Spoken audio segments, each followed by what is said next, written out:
आप सत्ता ले लो, कोई चिंता नहीं, लेकिन स्वतंत्रता सेनानी और शहीदों को बख्श दो। हम यही पहला कदम उठाएंगे। ऐसे भी परिवार मुझे मिलते हैं जिनके बच्चे रिक्शे चला रहे हैं, जो बैठ करके जूतों की सिलाई करके अपना पेट भर रहे हैं।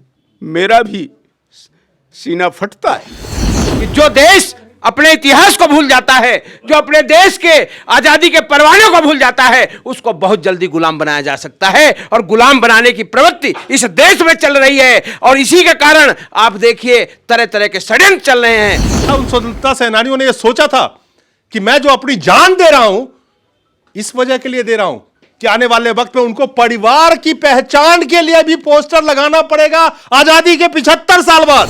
हम इन नेताओं को अपने पूर्वजों के मूर्तियों पर, स्मारकों पर अब फूल नहीं चढ़ाने देंगे। अगर उनके चंद करोड़ रुपए से इन स्वतंत्रता सेनानियों के बच्चों के लिए कुछ किया जाता, इनके परिवार के लिए कुछ किया जाता, तो आज हम भी कहते कि हां, हमने कुछ योगदान दिया इस देश में। लेकिन धन्ना सेठों के पैसे लूट करके जो ले गए, ये सरकारें ये नाम ले लेकर के सेनानियों, उनके परिवारों का राजनीतिकरण करती रहेंगी, तब तक सेनानी परिवारों के साथ न्याय नहीं कर पाएंगी। करोड़ों हजारों करोड़ रुपए विज्ञापन पे लगा के फिर भी वो अपनी पहचान टिकेगी नहीं। लेकिन इस पहचान को कोई मिटा दे, ऐसा जब तक सूरज चांद है कोई पैदा नहीं होगा। गुजरांवाला पाकिस्तान से आए, हमें क्या पता कि पार्टीशन के बाद अगर हम इस आज़ाद मुल्क में आए हैं तो यहाँ हमारे परिवारों के साथ ये दुर्गति होगी या उनको सम्मान नहीं मिलेगा। बहुत बड़ी बात कह रहे हैं। आवाज को रोकने वाले लोग वो बैठे हैं अधिकारी बनकर, उनको मैं कहना चाहता हूं कि बीच में मत आओ, नहीं तो अधिकारी तो अंग्रेजों के भी थे। नहीं सोचा था कि हमारे बाबा आदि ने ब्रिटिश साम्राज्य से लड़ाई लड़ी थी, आज अपनी सरकार से हमें लड़नी पड़ेगी। वाह, बहुत अच्छी बात। बाबा देश को आज़ादी दिलाने के बाद लोकतंत्र में आपको रोज लड़ना है, रोज आवाज उठानी है। जिस दिन आवाज उठाना आप बंद कर देंगे, अपनी लड़ाई नहीं लड़ेंगे, उसी दिन लोकतंत्र खत्म हो जाएगा।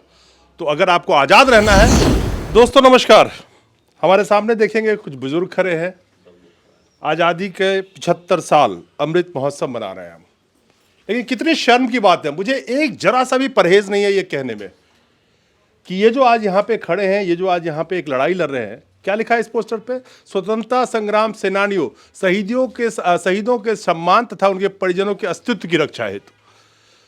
स्वतंत्रता सेनानियों के अस्तित्व की रक्षा हेतु जो शहीद हो गए, इसी आजाद भारत में 1947 के बाद और मौजूदा वक्त में 543 सांसद, 4500 से ज्यादा एमएलए, उनको कोई कष्ट देखा है कभी देखा है उनकी अस्तित्व की रक्षा के लिए वो चिल्ला रहे हो? कितनी सरकारें आई और चली गई, लेकिन जिन्होंने इस देश के लिए अपने परिवार तक की कुर्बानी दे दी, शहीद हो गए देश के नाम पे, वो आवाज लगा रहे हैं अपनी अस्तित्व की रक्षा हेतु, और जिसकी लड़ाई ये जेंटलमैन्स लड़ रहे हैं। कितनी शर्म की बात है कि इसी देश में अरबों अरबों करोड़ों करोड़ रुपए का घोटाला हो जाता है, कोई पूछने वाला नहीं है। लेकिन स्वतंत्रता सेनानियों के लिए क्या सुविधाएं इस देश में दी गई आज तक, और ये किसी एक सरकार से इसको मत जोड़िएगा। It's not the question of present government, it's the question mark of on the previous governments also. सब आते हैं, कुर्सी पाते हैं, सत्ता सैनिकों का इस्तेमाल करती है, सैनिकों का नाम लेते चले जाती है, कुर्सी पा लेते हैं, जीवन भर पेंशन, बच्चे मौज में, रिश्तेदार मौज में।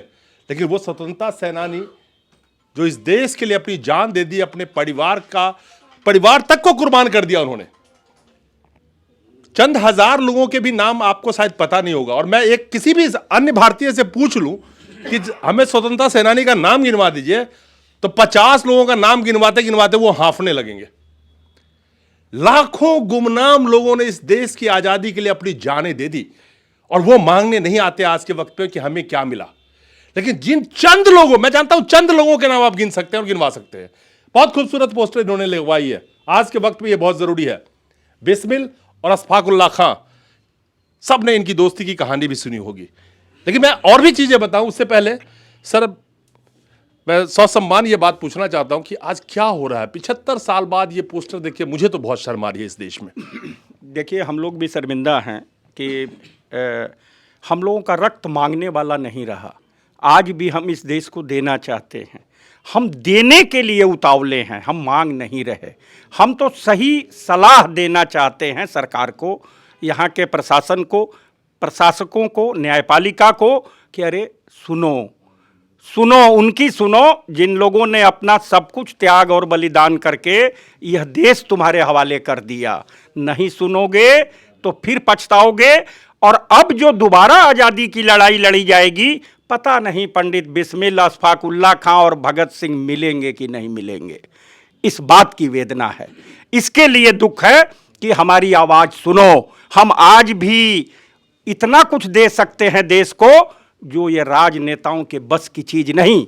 हम देने के लिए उतावले हैं। कहीं यह वक्त भी न चला जाए कि आने वाली जेनरेशन को हम खड़ा न कर सकें कि अरे शहीद और देश और समाज के लिए अपनी कुर्बानी देने के लिए तैयार रहो। जिस तरह आर्थिक तौर पे यह समाज जा रहा है, सब देख रहे हैं कि सत्य केवल अर्थ है, बाकी सब व्यर्थ है। तो एक रास्ता है। उन्होंने एक सवाल किया था कि आप 19 के बाद क्या करेंगे, तो मैं आपको बताना नहीं चाहता था कि हम लोग आगे क्या करेंगे, लेकिन एक छोटी सी झलक बता देता हूँ। 19 के बाद पूरे देश स्तर पर पहली बार हम गांधीवादी तरीके से इन सफ़ेद पोश राजनेताओं को शहीदों और स्वतंत्रता सेनानियों के स्मारकों पे फूल गिराने नहीं देंगे। हम घेराबंदी कर लेंगे गांधी जी की तरह और बोलेंगे कि ए रहनुमाओं, ये तुम फूल नहीं डाल रहे, ये अगर उनकी कहीं आत्मा होगी तो उन पे तुम बम गिरा रहे हो और अंग्रेजों से भी क्रूएल कोड़े उनको लग रहे हैं उनकी आत्मा पे। क्षमा करो, इनको रहम करो, आप सत्ता ले लो, कोई चिंता नहीं, लेकिन स्वतंत्रता सेनानी और शहीदों को बख्श दो। हम यही पहला कदम उठाएंगे पूरे देश में। वो स्वतंत्रता सेनानी जिन्होंने कुछ मांगा नहीं कभी और अपनी आखिरी सांसें भी इस देश के नाम करके, और जब हम छाती चौड़ा करके आजाद भारत में घूमते हैं, उन्होंने अपने लिए कुछ नहीं मांगा। आप यानी कि कोई भी सरकार स्वतंत्रता सेनानी के परिवार को एक फ्री टिकट दे दे, लेकिन इसी देश में बताया ना कि आज की डेट में एक एमपी, एक एमएलए, पार्षद, किसी का भी आप नाम ले सकते हैं, क्या ऐशो आराम की जिंदगी जीते हैं और जीवन भर जीते हैं। और ये तो इस देश में दस्तूर रहा है, आज ही नहीं, जब से भारत आजाद हुआ। जब भी कोई नेता, एमएलए, एमपी और जब भी मंत्री चुना जाता है, 7 पुश्तों के लिए वो इंतजाम करके जाता है। क्या उन स्वतंत्रता सेनानियों ने यह सोचा था कि मैं जो अपनी जान दे रहा हूं, इस वजह के लिए दे रहा हूं कि आने वाले वक्त में उनको परिवार की पहचान के लिए भी पोस्टर लगाना पड़ेगा आजादी के 75 साल बाद। वाह! क्या नाम है आपका? मैं जितेंद्र रघुवंशी। रघुवंशी साहब, 75 साल हो गए, आज ये पोस्टर यहां लगाए खड़े हैं। क्या लगता है आपको, आखिर क्या वजह है ये?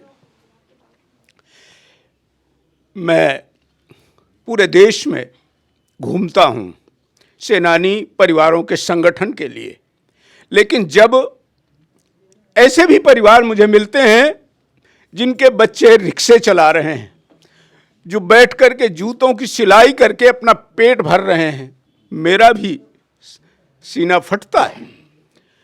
मुझे लग रहा है कि कहीं ऐसा समय ना आए कि गौरैया पक्षी की तरह ये स्वतंत्रता सेनानी परिवार भी लुप्त प्रजाति में आ जाएं।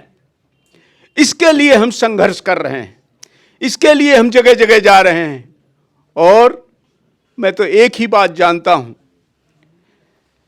कि जब तक ये सरकारें ये नाम ले लेकर के सेनानियों, उनके परिवारों का राजनीतिकरण करती रहेंगी, तब तक सेनानी परिवारों के साथ न्याय नहीं कर पाएंगी।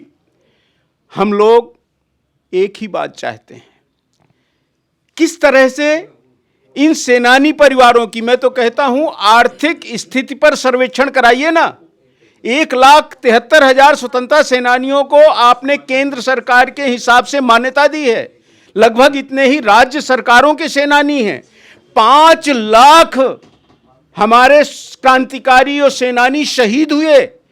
यदि 8.5 लाख को आप वो करेंगे तो वर्तमान समय में एक सेनानी का लगभग वंशज 100 से ज्यादा बैठता है, 8.5 करोड़। उसमें आप 1.5 करोड़ 2 करोड़ निधन हो गया होगा, लेकिन फिर भी हमारी 5 करोड़ की जनशक्ति है। हम अब उसको जगाने में लगे हैं कि अपने अस्तित्व की रक्षा के लिए अब तो हम खड़े हो जाएं, अब तो हम भिखमंगे ना बने, बल्कि समय आए तो भगत सिंह जैसा पुरुषार्थ अपने अंदर लेकर के, और जैसा कि अभी नित्यानंद जी ने कहा है, ये हमारी योजना है। निश्चित रूप से हम इन नेताओं को अपने पूर्वजों के मूर्तियों पर, स्मारकों पर अब फूल नहीं चढ़ाने देंगे। अब हम वो अपमान नहीं सहेंगे। जो हमारे बारे में कुछ नहीं सोच सकता है, वो दिखाने के लिए केवल वहां फूल चढ़ाने के लिए जाते हैं। हमने सरकार से कहा था कि कम से कम हमारे इन सेनानी परिवारों के बच्चों के लिए केंद्रीय विद्यालयों में प्रवेश दे दीजिए। हमने कहा राष्ट्रीय परिवार घोषित कर दीजिए। ये वास्तव में राष्ट्रीय परिवार हैं, स्वतंत्रता सेनानियों को उनको एक पहचान दे दीजिए गृह मंत्रालय के द्वारा, जिससे कम से कम वो जाने जाएं कि हाँ, ये स्वतंत्रता सेनानी परिवार के हैं। लेकिन इसके लिए तो हमें दर दर की ठोकर खानी पड़ रही है। आपका कहना बिल्कुल सही है कि आज ये हमारे सेनानी परिवार जिस तरह से दर दर की ठोकर खा रहे हैं और सरकारों के कानों में जूं नहीं रेख रही है, कुंभकर्ण की नींद सो रहे हैं, उनको जगाने के लिए हमारे साथ साथ आप लोग भी अपना दायित्व जो निभा रहे हैं, उससे हमें प्रसन्नता है। और हम चाहेंगे कि 19 तारीख को जो हमने देश भर के केवल पदाधिकारियों को बुलाया है, हम वहाँ 113 वर्ष से लेकर के सेनानियों से लेके अमर शहीद मंगल पांडे के प्रपौत्र भी वहाँ पर आएंगे, वहाँ अन्य क्रांतिकारियों के शहीदों के वंशज भी वहाँ पर आएंगे। उनकी जरा आवाज़ सुनिए। मुझे लगता है कि एक छोटा सा आंकड़ा यहां बताना बहुत जरूरी है। सरकार अगर कहती है कि इनके लिए उनके पास पैसे नहीं है, वही मौजूदा सरकार देशभक्ति, राष्ट्रवाद, पता नहीं कितनी चर्चाएं होती हैं इन चीजों के आज के वक्त में। यह सवाल पूछना लाजमी है कि यहां धन्ना सेठों के 12-12 लाख करोड़ रुपए माफ कर दिए जाते हैं। क्या चंद करोड़ रुपए से स्वतंत्रता सेनानियों के बच्चों के लिए स्कूल नहीं खुलवाया जा सकता? इनके लिए अलग से हॉस्पिटल नहीं खुलवाया जा सकता?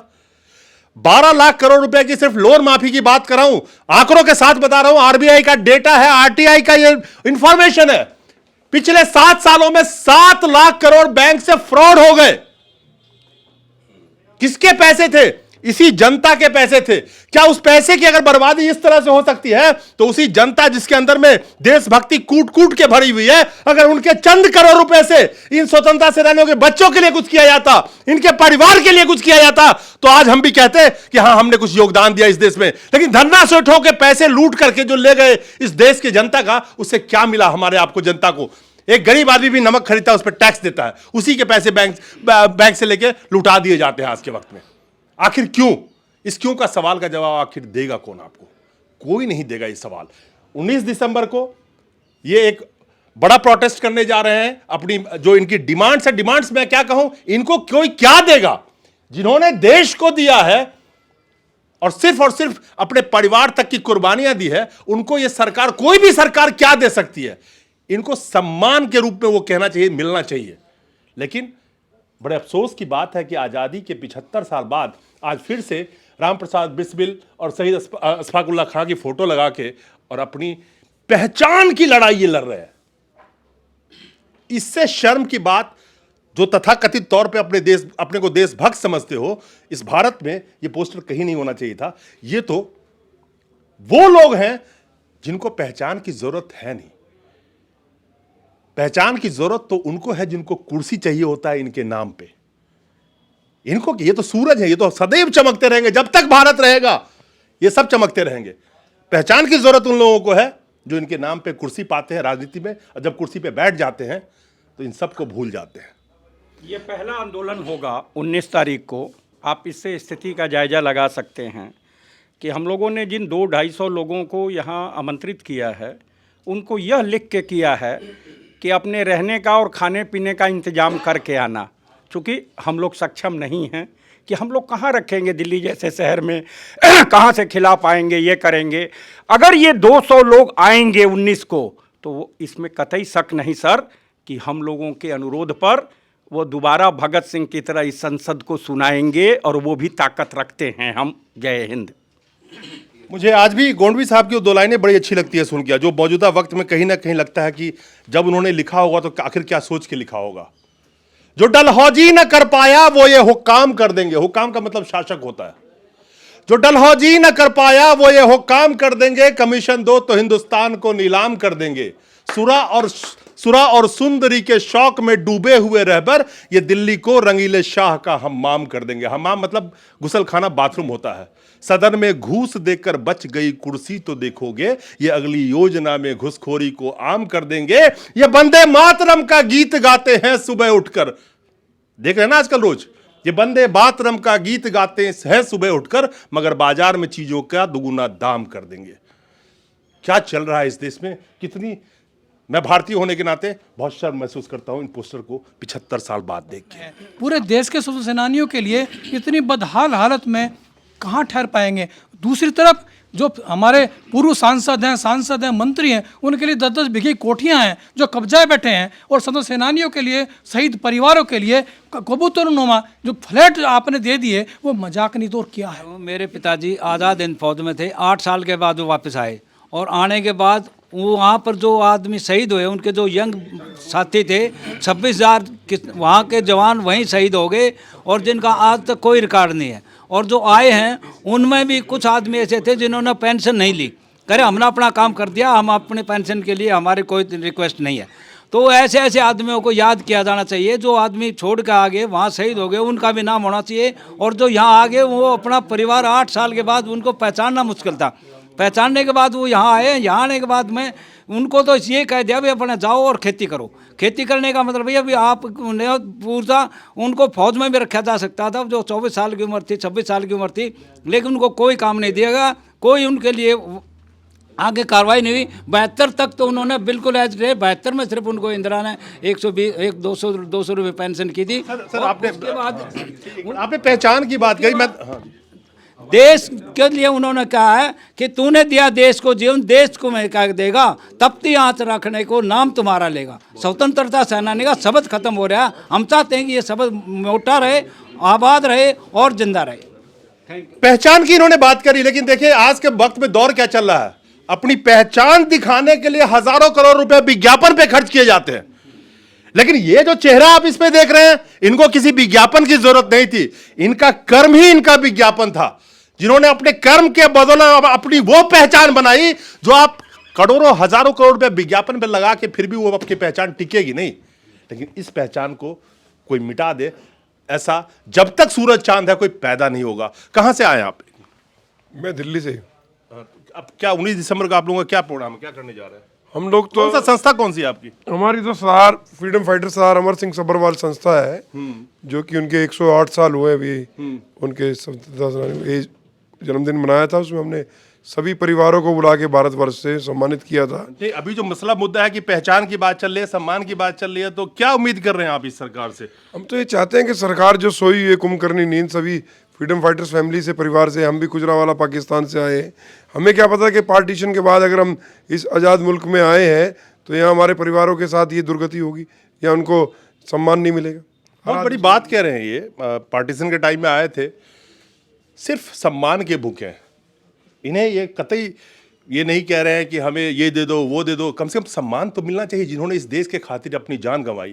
खैर 19 दिसंबर को मिलते हैं। और हाँ जी, मैं शहीद स्मृति चेतना समिति का वर्तमान संस्थापक हूँ, और शहीदों की पहचान बनाने के लिए हमारी संस्था ने पिछले 30 सालों से काम किया। जो भारत सरकार को करना चाहिए था वो हमारे संस्थापक स्वर्गीय रविचंद्र गुप्ता जी ने किया। और ये बड़े शर्म की बात है, मैं चैलेंज के साथ कहता हूँ, ऐलान के साथ कहता हूँ कि आज भी कोई भी मंत्रालय, कोई भी विभाग हमारी संस्था की बराबर किए हुए काम का 10% भी अगर दिखा दे तो जान ले। तो शहीदों की पहचान बचाने का हमने काम किया। आज स्वतंत्रता सेनानियों के साथ हम खड़े हैं कि जो देश अपने इतिहास को भूल जाता है, जो अपने देश के आजादी के परवानों को भूल जाता है, उसको बहुत जल्दी गुलाम बनाया जा सकता है। और गुलाम बनाने की प्रवृत्ति इस देश में चल रही है, और इसी के कारण आप देखिए तरह तरह के षड्यंत्र चल रहे हैं। और ये परिवार तो गोल्ड है, सोना है। सरकार को जितनी जल्दी हो, यह अवसर है कि आकर के जो पिछली सरकारों ने गलतियां की हैं उस पर माफी मांग करके इनके सम्मान को इनको लौटा दे। धरने की जरूरत नहीं पड़े, 19 तारीख को आए नहीं, इससे पहले ही ये आवाज उन तक पहुंच जाए, क्योंकि आवाज को रोकने वाले लोग वो बैठे हैं अधिकारी बनकर। उनको मैं कहना चाहता हूं कि बीच में मत आओ, नहीं तो अधिकारी तो अंग्रेजों के भी थे जो अंग्रेजों तक बात नहीं पहुंचने देते थे, और जब उनके जमीन से खिसकी तो पता नहीं चला, और अंग्रेज अगर बचकर निकल गए तो उस समय अहिंसावादी हमारे ज़्यादा थे। अब ऐसे नहीं है, भगत सिंह ज़्यादा हैं। इस तरह के लोग बचेंगे नहीं अगर बात को नहीं मानते। जय हिंद, जय भारत। मेरा नाम प्रेम कुमार शुक्ल है और मैं इस पीड़ा को भुगत रहा हूं जो आपके साथ। आखिर में दिनकर जी की 2 लाइनें बड़ी शानदार है। जब होता भूडोल बमंदर उठते हैं, जनता जब कोपाकुल होकर भिकुटी चढ़ाती है, 2 राह समय के रथ के घर घर नाच सुनो, सिंहासन खाली करो कि जनता आती है। ये मौका कभी जनता को कोई भी अगर अपने आप को तानाशाह समझता हो तो ना दे, कोई जनता जिस दिन खड़ी हो गई, ये लोकतंत्र है। एक लाइन में कहूँगा, मैं हरदोई उत्तर प्रदेश से आया हूँ। नहीं सोचा था कि हमारे बाबा आदि ने ब्रिटिश साम्राज्य से लड़ाई लड़ी थी, आज अपनी सरकार से हमें लड़नी पड़ेगी। वाह, बहुत अच्छी बात। बाबा देश को आज़ादी दिलाने के बाद अपने सारे खेत वगैरह यहाँ थाना बन जाए, इंटर कॉलेज बन जाए, ब्लॉक बन जाए, उसके लिए दे गए। बच्चों के पास थोड़ी सी भी ज़मीन नहीं रह गई। ऐसे सेनानियों की इज्जत सम्मान करना पड़ेगा हमारी सरकार को और उनके उत्तराधिकारी परिवारों का, यही निवेदन। ये जब लोकतंत्र भारत में एक लोकतंत्र है, और लोकतंत्र में एक चीज याद रखिएगा, इन्होंने जो कहा, लोकतंत्र में आपको रोज लड़ना है, रोज आवाज उठानी है। जिस दिन आवाज उठाना आप बंद कर देंगे, अपनी लड़ाई नहीं लड़ेंगे, उसी दिन लोकतंत्र खत्म हो जाएगा। तो अगर आपको आजाद रहना है, अपनी मौलिक अधिकारों को बचा के रखना है, तो लड़ाई रोज रखनी पड़ेगी आपको। जरूरी है ये। तो 19 दिसंबर को मिलते हैं जंतर मंतर पे, क्योंकि ये बहुत जरूरी है हमारे स्वतंत्रता सेनानियों के लिए जो लड़ाई लड़ी जा रही है, और हमारे स्वतंत्रता सेनानी यहाँ पे बैठे हुए हैं, इनके सम्मान में आइएगा जरूर आप भी। नमस्कार।